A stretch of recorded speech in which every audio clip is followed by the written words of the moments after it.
to come. Couch Potatoes. Simon from Glasgow is going to be taking on his 7th challenger. We'll be having a good old chat with Mummy Linda. Probably grab Lottie in for something or something else, I don't know. You right, Lot? Yeah. Brand new from LF System. What a tune. Hungry for Love. But now, this is Radio 2 on the BBC Sounds app, on your smart speaker and on 88 to 91 FM.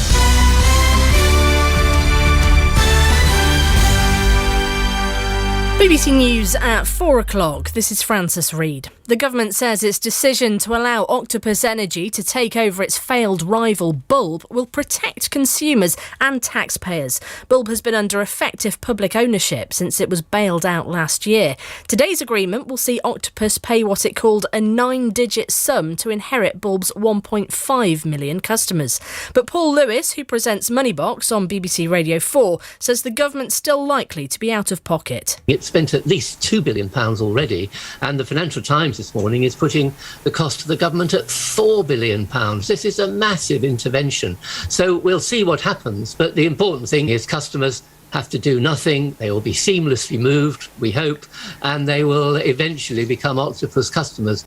Russia has said one of its warships was damaged in what it called a massive Ukrainian drone strike on its Black Sea fleet. Ukraine hasn't commented on the alleged attack in the Crimean port city of Sevastopol. Police have arrested a 19-year-old man on suspicion of murdering a student in Manchester. Luke O'Connor, who was 19, was stabbed in the Fallowfield area of the city in the early hours of Wednesday morning. Officers believe he didn't know his attacker. Rail passengers in Scotland are facing widespread disruption as staff at ScotRail take industrial action in a dispute over pay. Trains are running on just 3 routes in the Central Belt. Phil Campbell, the head of customer relations at ScotRail, described the impact on travellers. That's a significant reduction in services that our customers would likely see, and particularly frustrating given that we're hosting the Scotland and Australia game today. So far fewer services, and that's a result of the second strike day that the RMT have called. But I will say it's particularly frustrating given that we made an improved offer this week and the RMT bosses refused to put that to members. Football, and Manchester City have beaten Leicester 1-0 away in the early kick-off in the Premier League. John Akers reports from the King Power Stadium. City go top by a point for now at least. It was won by a free kick of the highest quality from Kevin De Bruyne just after the break from 25 yards in off the post.